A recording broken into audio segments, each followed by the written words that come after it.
A new theory about human nature was put forward by Sigmund Freud.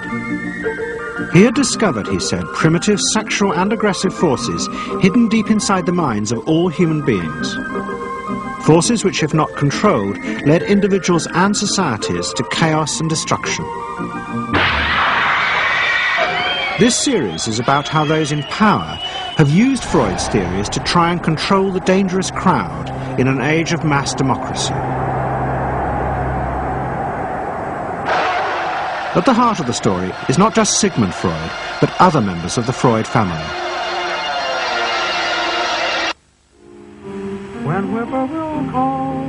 This episode is about Freud's American nephew, Edward Bernays. Bernays is almost completely unknown today, but his influence on the 20th century was nearly as great as his uncle's. Because Bernays was the first person to take Freud's ideas about human beings and use them to manipulate the masses.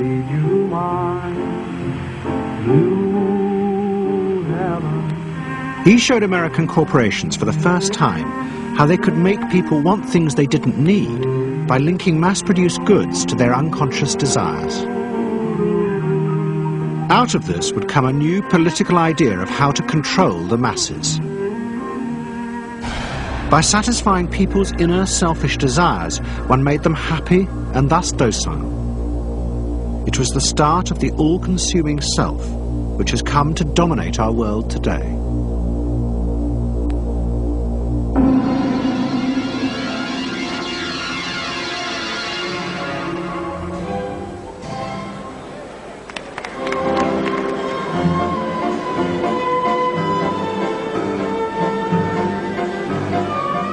Freud's ideas about how the human mind works have now become an accepted part of society, as have psychoanalysts. Every year, the psychotherapist ball is held in a grand palace in Vienna. This is the psychotherapy ball. Psychotherapists come, some advanced patients come, or former patients come, and many other people, friends, but also people from the Viennese society who like to go to a nice, elegant, comfortable ball. But it was not always so. 100 years ago, Freud's ideas were hated by Viennese society. At that time, Vienna was the centre of a vast empire ruling Central Europe.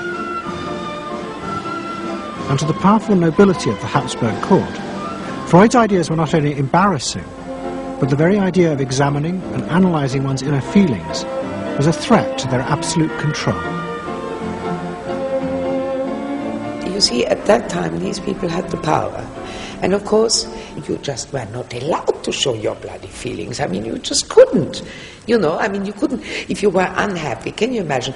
You, for instance, you sit somewhere in the country in a castle, you are deeply unhappy, you are a woman.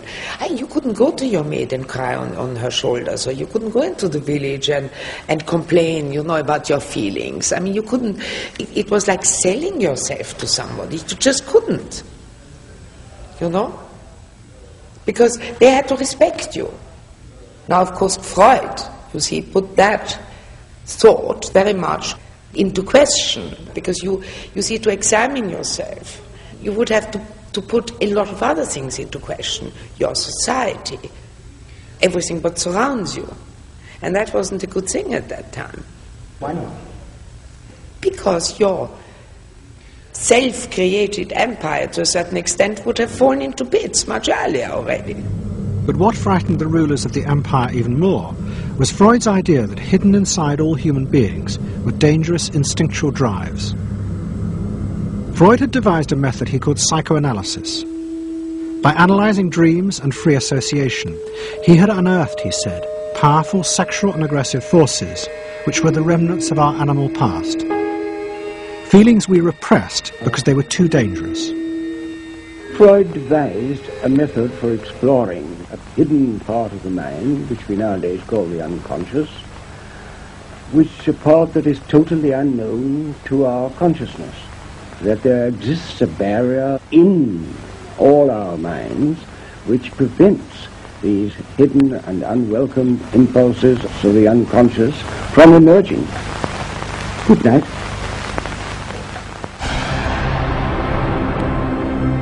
In 1914, the Austro-Hungarian Empire led Europe into war. As the horror mounted, Freud saw it as terrible evidence of the truth of his findings. The saddest thing, he wrote, is that this is exactly the way we should have expected people to behave, from our knowledge of psychoanalysis. Governments had unleashed the primitive forces in human beings, and no one seemed to know how to stop them.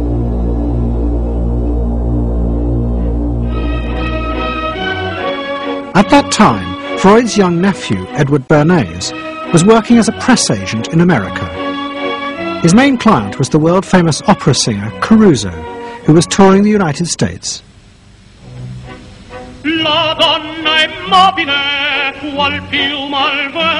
Bernays' parents had emigrated to America 20 years before, but he kept in touch with his uncle and joined him for holidays in the Alps. But Bernays was now about to return to Europe for a very different reason. On the night that Caruso opened in Toledo, Ohio, America announced it was entering the war against Germany and Austria. As a part of the war effort, the US government set up a Committee on Public Information, and Bernays was employed to promote America's war aims in the press. The President, Woodrow Wilson, had announced that the United States would fight not to restore the old empires, but to bring democracy to all of Europe. Bernays proved extremely skillful in promoting this idea, both at home and abroad. And at the end of the war, he was asked to accompany the President to the Paris Peace Conference. Then, to my surprise, they asked me to go over with Woodrow Wilson to the peace conference. And at the age of 26, I was in Paris for the entire time of the peace conference that was held in the suburb of Paris, and we worked to make the world safe for democracy. That was a big slogan. Wilson's reception in Paris astounded Bernays and the other American propagandists.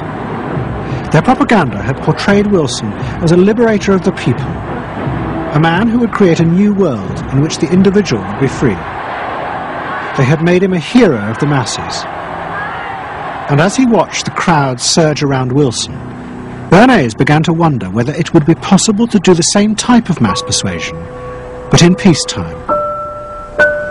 When I came back to the United States, I decided that if you could use propaganda for war, you could certainly use it for peace. And propaganda got to be a bad word because of the Germans using it. So what I did was to try to find some other words. So we found the word Council on Public Relations. Bernays returned to New York and set up as a public relations counsel in a small office off Broadway. It was the first time the term had ever been used.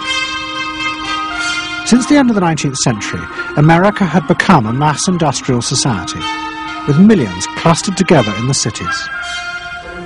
Bernays was determined to find a way to manage and alter the way these new crowds thought and felt. To do this, he turned to the writings of his uncle Sigmund. While in Paris, Bernays had sent his uncle a gift of some Havana cigars. In return, Freud had sent him a copy of his general introduction to psychoanalysis. Bernays read it, and the picture of hidden irrational forces inside human beings fascinated him. He wondered whether he might make money by manipulating the unconscious. What Eddie got from Freud was indeed this idea that there is a lot more going on in human decision-making, not only among individuals, but even more importantly among groups, than this idea that information drives behavior.